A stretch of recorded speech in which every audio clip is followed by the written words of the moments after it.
Hello മക്കളെ, shadow ബ്രോഡ്കാസ്റ്റിൻ്റെ സൗജന്യ വിദ്യാഭ്യാസത്തിലേക്ക് എല്ലാവർക്കും സ്വാഗതം. ഞാൻ ഗഫൂർ, നിങ്ങളുടെ മാത്സ് ഫാക്കൽറ്റിയാണ്. റിലേഷൻസ് ആൻഡ് ഫങ്ഷൻസിൽ ഇന്ന് കുറച്ച് വെറൈറ്റി ആയിട്ടുള്ള ചില ടൈപ്പ് ക്വസ്റ്റ്യൻസ് ആണ് നമ്മൾ കാണാൻ വേണ്ടി പോകുന്നത്. ഇത്രയും സമയങ്ങളിൽ, അതായത് ഇത്രയും എപ്പിസോഡുകളിൽ ക്വസ്റ്റ്യൻ തരും, ആൻസർ ചെയ്യും, ക്വസ്റ്റ്യൻ തരും, ആൻസർ ചെയ്യും, അടുത്ത ക്വസ്റ്റ്യൻ വരും, അതിനും ആൻസർ ചെയ്യും. പക്ഷേ ഒരു ആൻസർ തന്നു കഴിഞ്ഞാൽ അതിന് എങ്ങനെ ക്വസ്റ്റ്യനിലേക്ക് എത്തിക്കാൻ പറ്റും എന്നുള്ള കാര്യമാണ് ഇന്ന് നമ്മൾ ഡിസ്കസ് ചെയ്യാൻ വേണ്ടി പോകുന്നത്. ആദ്യം നമ്മൾ ഈ ചാപ്റ്റർ തുടങ്ങുമ്പോൾ നമ്മൾ കാർട്ടീഷ്യൻ പ്രൊഡക്റ്റ് ആണ് കണ്ടിരുന്നത്. That is A cross B. Cross പ്രൊഡക്റ്റുകളാണ് നമ്മൾ കണ്ടിട്ടുണ്ടായിരുന്നത്. ഒരു പക്ഷേ നിങ്ങൾക്ക് ക്രോസ് പ്രൊഡക്റ്റ് തന്നു എന്ന് വിചാരിക്കുക. ഇതിങ്ങനെ 1 1 1 2 2 1 2 2 3 1 and 3 2. ഈ ഒരു സെറ്റ്, അതായത് എ ക്രോസ് ബി എന്നതിൻ്റെ എലമെന്റ്സ് ഇതാണെങ്കിൽ so what is set A and what is set B? Set A എന്താണ്, സെറ്റ് ബി എന്താണ്? ഈ ചോദ്യത്തിനുള്ള മറുപടി എങ്ങനെ പറയാൻ പറ്റും എന്ന ചോദ്യമാണ് നമ്മൾ ഇന്ന് കാണാൻ വേണ്ടി പോകുന്നത്. നോക്കിക്കോളൂ മക്കളെ, നമുക്കറിയാം A cross B cross product ചെയ്യുമ്പോൾ എ എന്നുള്ള ഒരു സെറ്റ് ഉണ്ടാകും, ബി എന്നുള്ള മറ്റൊരു സെറ്റ് ഉണ്ടാകുമല്ലോ, ഉണ്ടാവണം. അപ്പം ഇങ്ങനെ ഉണ്ടാക്കുന്ന സമയത്ത് ഇങ്ങനെയുള്ള സന്ദർഭങ്ങളിൽ എങ്ങനെയാണെന്ന് പറഞ്ഞു കഴിഞ്ഞാൽ നോക്കിക്കോളൂ, ഫസ്റ്റ് എലമെന്റ് എന്തായിരിക്കും? എ ആയിരിക്കും. അതായത് നമ്മുടെ ക്രോസ് പ്രൊഡക്റ്റുകളിൽ ഫസ്റ്റ് കാണുന്ന എലമെന്റ് ഇവിടെ 1, ഇവിടെ 1. നമുക്ക് വേണമെങ്കിൽ അതിനൊന്ന് നോട്ട് ചെയ്ത് വയ്ക്കാം. 1 ഉം 1 ഉം, 2 ഉം 2 ഉം, ഓഫ് കോഴ്സ് 2 and 2 നമ്മൾ അതിനെ എഴുതുന്നു. 3 and 3, 3 ഉം 3 ഉം കഴിഞ്ഞു. അതുകൊണ്ട് നമ്മൾ നിർത്തുന്നു ഫസ്റ്റ് എലമെന്റ്സ്. ഇനി രണ്ടാമത്തെ ബി എന്നുള്ള സെറ്റ് നോക്കുക എന്ന് പറയുമ്പം രണ്ടാമത്തെ എലമെന്റ്സ് ആണ് വരിക. 1 ഉണ്ട്, ഇവിടെ 2 ഉണ്ട്. നമുക്കപ്പോൾ 1 എഴുതാം, നമുക്ക് 2 എഴുതാം. 1 ഉണ്ട്, ഇവിടെ 2 ഉണ്ട്. നമ്മൾ 1 എഴുതുന്നു, നമ്മൾ പിന്നെയും 2 എഴുതുന്നു. ഇവിടെയും 1 ഉണ്ട്, ഇവിടെയും 2 ഉണ്ട്. നമ്മൾ പിന്നെയും 1 ഉം 2 നമ്മൾ എഴുതുന്നു. അറ്റ് ദ എൻഡ് ഒരു സെറ്റിനകത്ത് നമ്മൾ എലമെന്റ്സ് റിപ്പീറ്റ് ചെയ്യുകയില്ല എന്നുള്ള ഒരു അടിസ്ഥാന തത്വം, ഒരു ബേസിക് നോളജ് നമുക്കുള്ളത് കൊണ്ട് നമുക്ക് എന്ത് ചെയ്യാം? ഈ വേണ്ടാത്ത, അതായത് എക്സസ് ആയിട്ട് നമ്മൾ എഴുതിയിരിക്കുന്ന ദേൻ്റെ ഈ 1 കണ്ടോ, എന്താ പോകാത്തെ? യെസ്, നമുക്ക് ആ 1 എന്ത് ചെയ്യാം? നമുക്ക് മായ്ച്ച് കളയാം. ഇവിടെ എക്സസ് ആയിട്ട് ഒരു 2 കിടപ്പുണ്ട്, കണ്ടില്ലേ? നമുക്ക് ആ 2 എന്ത് ചെയ്യാം? നമുക്കതിനെ ഇറേസ് ചെയ്ത് കളയാം. ദേ ഇവിടെ ഒരു 3 കിടപ്പുണ്ട്, അതും വേണ്ട, നമുക്കതിനെയും എന്ത് ചെയ്യാം? നമുക്ക് കളയാം. അപ്പം അങ്ങനെ കളഞ്ഞ് വന്ന് എ എന്നുള്ള സെറ്റിൽ ആകെ 1 2 3 മാത്രമേ ബാക്കിയുള്ളൂ. അപ്പം സെറ്റ് ബി നോക്കിയേ, ദേ 1 ഒന്ന് മതി. അപ്പം എന്ത് ചെയ്യാം? ഈ രണ്ടാമത്തെ 1നെയും കളയാം, ഈ താഴെയുള്ള 1നെയും നമുക്ക് കളയാം. 2 3 ഉണ്ട്, വേണ്ട, നമുക്ക് ഒരു 2 മതി. യെസ്, അപ്പം സെറ്റ് എ എന്ന് പറഞ്ഞാൽ എന്താണെന്ന് കിട്ടിയിട്ടുണ്ട്. എന്താണ്? 1 2 3.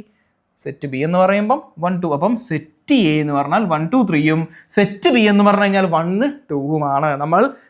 നമ്മൾ ഇത്ര നേരം കണ്ടതിൽ നിന്ന് കുറച്ച് ഡിഫറെൻ്റ് ആയിട്ട് എന്ത് ചെയ്തു? യെസ്, ആൻസറിൽ നിന്ന് എങ്ങനെ ക്വസ്റ്റ്യൻ കിട്ടുന്നു എന്ന കാര്യം കൂടി നമ്മൾ പഠിച്ചു. ഇനി കഴിഞ്ഞ ക്ലാസ്സുകളിൽ, കഴിഞ്ഞ ചാപ്റ്ററുകളിൽ നമ്മൾ ചില കാര്യങ്ങളൊക്കെ നമ്മൾ പഠിച്ചിട്ടുണ്ടായിരുന്നു. യൂണിയൻ, ഇന്റർസെക്ഷൻ, ഈ കാര്യങ്ങളൊക്കെ നമ്മൾക്ക് ഈ ചാപ്റ്ററിൽ നമുക്ക് ആവശ്യമുണ്ട്. അതെ, റിലേഷൻസ് ആൻഡ് ഫങ്ഷൻസ് എന്നുള്ള ഈ ചാപ്റ്ററിൽ ഈ ചോദ്യങ്ങൾ കൂടി എന്ത് ചെയ്യുന്നുണ്ട്? ഒരു പ്രസക്തമാണ്. അത് ക്രോസ് പ്രൊഡക്റ്റ് ഉണ്ടല്ലോ, നമ്മുടെ ക്രോസ് പ്രൊഡക്റ്റ്, യെസ്, അതുമായി ബന്ധപ്പെട്ട് കിടക്കുന്ന ചില ക്വസ്റ്റ്യൻസ് കൂടി എന്ത് ചെയ്യും? വരാനുള്ളൊരു ചാൻസ് ഉണ്ട്. അപ്പോൾ നമ്മൾ അതിനെ കൂടി അഡ്രസ്സ് ചെയ്യുക എന്നുള്ളത് നമ്മളുടെ ഒരു ഉത്തരവാദിത്തമാണ്, അല്ലേ? ആണ്. അപ്പം ഞാൻ ഒരു ക്വസ്റ്റ്യൻ സിമ്പിളായിട്ട് ഞാൻ നിങ്ങൾക്ക് ഒരു ക്വസ്റ്റ്യൻ തരാണെന്ന് എഴുതി നോക്കിയോ മക്കളെ. എ എന്നുള്ള സെറ്റ് 1 2 ആണ്. ബി എന്ന സെറ്റ് 2 3 4 ആണ്. Okay, you need to find the value of A cross B union B cross A. ആഹാ, എന്തൊരു നല്ല ചോദ്യമാണല്ലേ. ഇങ്ങനെയുള്ള ചോദ്യം നമ്മൾ എങ്ങനെയാണ് കാണുക എന്നതാണ് നമ്മളിപ്പം നമ്മൾ കാണാൻ വേണ്ടി പോകുന്നത്. ഇങ്ങനെയുള്ള ക്വസ്റ്റ്യൻ നമ്മൾ എങ്ങനെ വർക്കൗട്ട് ചെയ്യും എന്നുള്ളതാണ്. സെറ്റ് എ തന്നിട്ടുണ്ട്, സെറ്റ് ബിയും തന്നിട്ടുണ്ട്. ഈ ക്വസ്റ്റ്യൻ വളരെ ശ്രദ്ധിച്ച് ചെയ്യണം, അത്രേ ഉള്ളൂ. ശ്രദ്ധിച്ചാൽ കിട്ടാത്ത ഒരു സാധനവും നമുക്കിവിടെ ഇല്ല. സെറ്റ് എ എന്ന് പറയുന്നത് 1 2 ആണ്, സെറ്റ് ബി എന്ന് പറയുന്നത് 2 3 4 ആണ്. സെറ്റ് എ എന്ന് പറയുന്നത് 1 2 ആണ്, സെറ്റ് ബി എന്ന് പറയുന്നത് 2 3 4 ആണ്. അപ്പം എങ്ങനെയാണ് നമുക്കിതിനെ എ ക്രോസ് ബി വരിക എന്ന് നമുക്ക് കാണുക. എ ക്രോസ് ബി, അതായത് എങ്ങനെയാണ് ഈ സെറ്റുകളെ നമുക്ക് ക്രോസ് ചെയ്യുക എന്ന്. മക്കൾ നമുക്ക് ഓൾറെഡി അറിയാം, ഇവിടെ 2 എലമെന്റ്സ്, ഇവിടെ 3 elements. So the number of elements in A cross B or B cross A will be 2 into 3 which is 6. അതായത് നമ്പർ ഓഫ് എലമെന്റ്സ് എന്ന് പറയുന്നത് that is in A cross B. A cross ബിയിൽ നമുക്ക് എത്ര elements കിട്ടണം? 2 into 3 which is 6. 6 elements നമുക്ക് കിട്ടണം. 6 എണ്ണം കിട്ടണം. കിട്ടുമോ? കിട്ടും. നമുക്ക് നോക്കാം. അപ്പം എ ക്രോസ് ബി എന്നാൽ എന്തൊക്കെ വരും എന്നുള്ളതാണ്. ഞാൻ നിങ്ങൾക്ക് രണ്ട് സ്പെറിക്കൽ ഷേപ്പ് വെച്ചിട്ട് അങ്ങനെയല്ല ചെയ്തെന്ന്, ഞാൻ അതിലേക്കൊന്നും ഞാൻ കിടക്കുന്നില്ല. ഡയറക്റ്റ് ആയിട്ട് എന്ത് ചെയ്യാം, നമുക്ക് ചെയ്യാം. നിങ്ങൾ തന്നെ എൻ്റെ ആൻസർ പറഞ്ഞേ എങ്ങനെ വരും എന്നുള്ളത്. ഇതേ 1 2, ഇവിടെ 2 3 4. അപ്പൊ എന്തൊക്കെ വരും? ദാ എ ക്രോസ് ബി 1 2. ഒന്നാമത്തെ ഓർഡേർഡ് പെയർ എന്ന് പറയുന്നത് 1 2 ആണ്. അത് കഴിഞ്ഞാൽ 1 3, 1 2 കഴിഞ്ഞാൽ 1 3, 1 3 കഴിഞ്ഞാൽ 1 4, 1 3 കഴിഞ്ഞാൽ 1 4. അടുത്തത് സെറ്റ്. ഇനി അടുത്തത് അത് കഴിഞ്ഞാൽ 1 വെച്ചാൽ എല്ലാം കഴിഞ്ഞു. ഇനി എന്ത് ചെയ്യാം? 2 1 2 2 2 3 2 4. അത് എഴുതുന്നു 2 2 2 4. ഒരു സാധനം ഇവിടെ ഉണ്ട് 2 3. അപ്പോൾ ഒരു സംശയം ഉണ്ടാവും, ഞാനിവിടെ 2 4ഉം 2 3ഉം അങ്ങോട്ടും ഇങ്ങോട്ടും മാറ്റി ചെയ്ത് കുഴപ്പമുണ്ടോ? ഒരു കുഴപ്പമില്ല. അതിൻ്റെ എലമെൻസിന് എന്ത് ചെയ്താൽ മതി? എലമെന്റ്സ് മാത്രം ശ്രദ്ധിച്ചാൽ മതി. ഇതിനകത്ത് ഈ 2 4 എന്നുള്ളതിന് പകരം 4 2 എന്ന് എഴുതി കഴിഞ്ഞാൽ തെറ്റാണ് കേട്ടോ. അതും അതേ തെറ്റുള്ളൂ. പിന്നെ ഓർഡർ ഡസൻ മാറ്റർ. ഇപ്പം എനിക്കിവിടെ 1 2 1 3 1 4 എന്ന് തന്നെ എഴുതണമെന്ന് ഒരു നിർബന്ധമില്ല. 1 3 1 4 1 1 അല്ലെങ്കിൽ 1 2 1 1 ഇല്ല 1 2 അങ്ങനെ എഴുതാം. അതുപോലെ ഇതിനും എന്താ ഓർഡർ ഡസൻ മാറ്റർ. ഇപ്പം നിങ്ങൾ 2 4 2 3 2 2 എന്ന് എഴുതുകയാണ്, അല്ലെങ്കിൽ 2 3 2 4 2 2 എന്ന് എഴുതുകയാണ്, ഒരു കുഴപ്പമില്ല. ഓർഡറിന് ഒരു പ്രശ്നം ഇവിടെ ഇല്ല. ഓർഡറിന് ഒരു പ്രശ്നവും ഉദിക്കുന്ന ഒരു പ്രശ്നം ഇവിടെയില്ല കേട്ടോ. Yes. So this is A cross B. So this is A cross B. ഇതാണ് എന്ത്? എ ക്രോസ് ബി എന്ന് പറയുന്ന നമ്മുടെ സെറ്റ്. ചോദ്യം കുറച്ച് ലെങ്തിയാണ്. എന്താണ്? A cross B union B cross A എന്നാണ് ക്വസ്റ്റ്യൻ. നമുക്ക് എ ക്രോസ് ബി മാത്രം കിട്ടിയാൽ പോരാ, നമുക്ക് എന്ത് ചെയ്യണം? ബി ക്രോസ് എ കൂടി വേണം. അതെ, നമുക്ക് എന്ത് ചെയ്യണം? ബി ക്രോസ് എ കൂടി വേണം. എന്നാൽ കണ്ടുപിടിക്കാം. നമുക്ക് കണ്ടുപിടിക്കാം. ബി ക്രോസ് എന്ന് പറഞ്ഞാൽ ബിയിൽ നിന്ന് എയിലോട്ട് നോക്കുക, ബിയിൽ നിന്ന് എയിലേക്ക് നോക്കുക, ബിയിൽ നിന്ന് എയിലേക്ക് 2 1 2 2 3 1 3 2 4 1 4 2 എഴുതിക്കോളൂ. വളരെ ഭംഗിയിൽ ഇതേ സാധനം എന്ത് ചെയ്യുക? സെറ്റ് ആക്കിയിട്ട് അങ്ങനെ എഴുതുക. പിന്നെ number of elements in B cross എന്ന് പറഞ്ഞാലും number of elements in A cross B എന്ന് പറഞ്ഞു കഴിഞ്ഞാലും എന്താണ്? സെയിം ആണ്. അതായത് എ ക്രോസ് ബിയിൽ മൊത്തം 6 എലമെന്റ്സ് ആണെങ്കിൽ ബി ക്രോസ് എയിലും എന്തെന്നെ ഉണ്ടാവുക? 6 എലമെന്റ്സ് തന്നെ. ഒരു സംശയമില്ല, ഒരു തർക്കവും വേണ്ട അതിനകത്ത്. ക്ലിയർ? ഫൈൻ. നമുക്ക് കാണാം എന്താണ് ബി ക്രോസ് എ. ഇപ്പം പറഞ്ഞിരുന്നു 2 1 എഴുതുക. വളരെ ഭംഗിയിൽ അതിനെ അടുക്കി പെറുക്കി എഴുതുക. 2 1 2 2, കാരണം 1 ഉണ്ട് 2 ഉണ്ട് 2 ഉണ്ട്. ഇനി 3 കൊണ്ട് 3 1 3 2 എഴുതുക. 3 1 3 2 സെറ്റ്. കഴിഞ്ഞിട്ടില്ല. 4 കൊണ്ട് 1ഉം 4 കൊണ്ട് 2ഉം എഴുതുക. That is 4 1 4 2 set. അടിപൊളി. 3 3 3 2 2 2 3 3 3. ഞാൻ മേലത്ത് ഉദ്ദേശിച്ചു പറഞ്ഞു, അതല്ല ഇവിടെ. ഇതാണ് എന്ത്? നമ്മുടെ ബി ക്രോസ് എ. സെറ്റാണോ? സെറ്റാണ്. ഇനി എന്താണ്? ഇനിയാണ് കളി. ചോദ്യം ഇത്രയേ ഉള്ളൂ. എ ക്രോസ് ബി കണ്ടു. ബി ക്രോസ് എ കണ്ടു. അതിൻ്റെ യൂണിയൻ എടുക്കുക. യൂണിയൻ എന്ന് പറഞ്ഞാൽ എന്ത് ചെയ്യുക? എല്ലാത്തിനെയും പെറുക്കി എഴുതുക. എന്നിട്ട് ഫൈനൽ ആൻസറിൽ റിപ്പീറ്റേഷൻ എന്ത് ചെയ്യുക? ഒഴിവാക്കുക. അത് മാത്രം എന്ത് ചെയ്താൽ മതി? നമ്മൾ എഴുതിയാൽ മതി. അപ്പം number of elements in A cross B.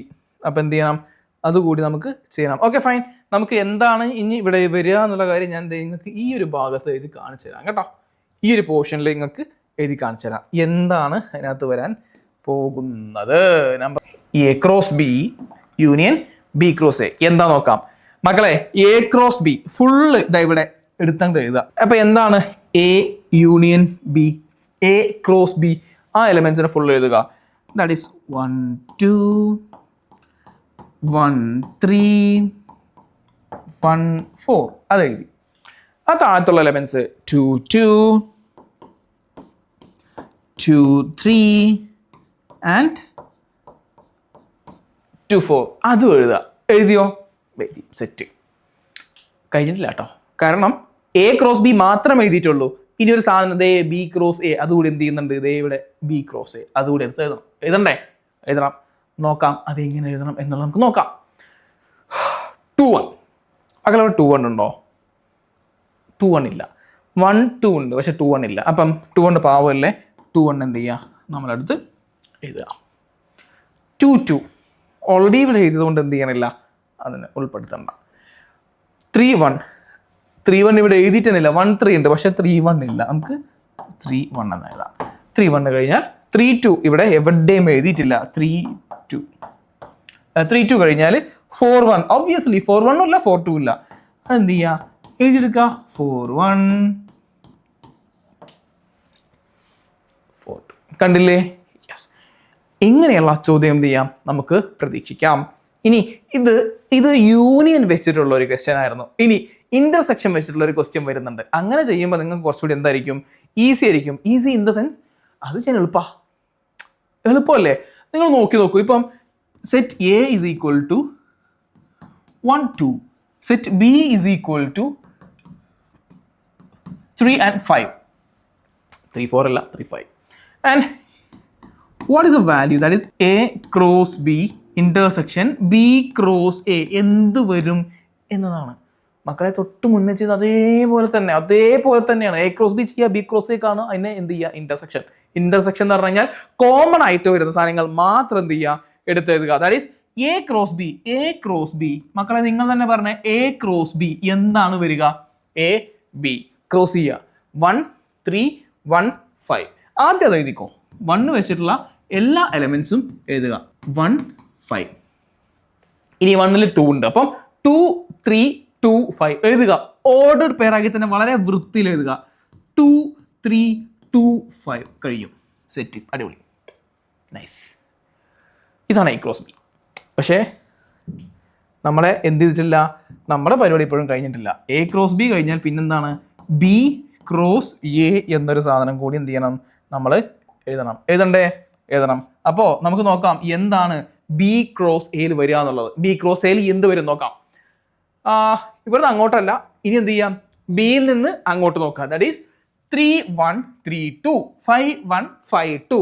അതേപോലെ എന്ത് ചെയ്യുക, എടുത്തങ്ങ് എഴുതുകോളൂ. 3 1 3 1 3 2. അത് കഴിഞ്ഞാൽ 5 1 5 2. ഇത്ര ഉള്ളൂ. അടിപൊളി. സെറ്റ്. ഇത്ര ഉള്ളൂ സാധനം കേട്ടോ. 3 1 3 2 5 1 5 2. ഇനി എന്താ പറഞ്ഞേക്കുന്നത്, ഇന്റർസെക്ഷൻ എന്ന് പറഞ്ഞാൽ എന്താ, അത് രണ്ടിലും കോമൺ ആയിട്ടുള്ളത് മാത്രം എന്ത് ചെയ്യുക, പെറുക്കി എഴുതുക. നോക്കിക്കോ മക്കളെ, ഇവിടെ 1 3 ഉണ്ട്, 3 1 ഞാൻ പറഞ്ഞു, രണ്ടും 2 ആണ്. ഇവിടെ 1 5 ഉണ്ട്, ഇവിടെ 5 1 2 3 ഉണ്ട്, ഇവിടെ 2 3 ഇല്ല, ഇവിടെ 2 5 ഉണ്ട്, ആ 2 5 ഇല്ല. ഞാൻ പറയട്ടെ, എന്തെങ്കിലും പേരിനെങ്കിലും കോമൺ ആയിട്ട് ഇതിനകത്തുണ്ടോ? ഇല്ല. അങ്ങനെ ഇല്ലാത്തതിനെയാണെന്ന് പറയുന്നത് നമ്മൾ നൾ സെറ്റ് എന്ന് പറയുന്നത് അല്ലേ? ഇതും എന്താണ്, ഇതിൻ്റെ അടുത്ത ഒരു ലെവൽ ഓഫ് ക്വസ്റ്റ്യൻസ് ആണ്. അപ്പം ഈ ക്വസ്റ്റ്യൻസ് ഒക്കെ നിങ്ങൾക്ക് മനസ്സിലായിട്ടുണ്ട് എന്ന് വിചാരിക്കുകയാണ് മക്കളെ. ഒരു ക്വസ്റ്റ്യൻ ഞാൻ നിങ്ങൾക്ക് തരാൻ വേണ്ടി വെച്ചിട്ടുണ്ട്. ആ ക്വസ്റ്റ്യൻ ഇങ്ങനെയാണ്. അത് ഈ സെറ്റ് കുറച്ച് വലിയൊരു സെറ്റാണ്. That is A is equal to 1 2 3 and B is equal to 1 2. Yes, you need to find the value of A cross B. You need to find the value of A cross B union B cross A. And ഇത് ഒന്നാമത്തെ ചോദ്യമാണ്. രണ്ടാമത്തെ ചോദ്യം A cross B intersection B cross A. ഇത് രണ്ടും എന്ത് ചെയ്യുക, നിങ്ങൾ രണ്ടുപേരും ഇതെല്ലാവരും ഹോംവർക്ക് ആയിട്ട് വളരെ വൃത്തിയിൽ ഭംഗിയിൽ എന്ത് ചെയ്യണം, അത് ചെയ്യണം. അപ്പം ഒരു ഒരു ഒരു ടൈപ്പ് ഓഫ് ക്വസ്റ്റ്യൻസ് ഈ യൂണിയൻ ആൻഡ് ഇന്റർസെക്ഷൻ എങ്ങനെയാണ് കാർട്ടീഷ്യൻ പ്രൊഡക്റ്റിൽ ക്രോസ് പ്രൊഡക്റ്റിൽ ഉപയോഗിക്കുക എന്നുള്ള കാര്യം നിങ്ങൾക്ക് മനസ്സിലായിട്ടുണ്ടാവുമെന്ന് ഞാൻ വിശ്വസിക്കുകയാണ്. അപ്പം ഇതിനകത്ത് എന്തെങ്കിലും തർക്കങ്ങളോ സംശയങ്ങളോ ഉണ്ടെങ്കിൽ മക്കളെ കൃത്യമായി തീർച്ചയായിട്ടും അതിനെ സോൾവ് ചെയ്യുക. അപ്പം എല്ലാവർക്കും നല്ലൊരു ഭാവി ആശംസിച്ചുകൊണ്ട് ഇന്നത്തെ സെഷൻ ഇവിടെ വൈൻഡപ്പ് ചെയ്യാണ്. താങ്ക്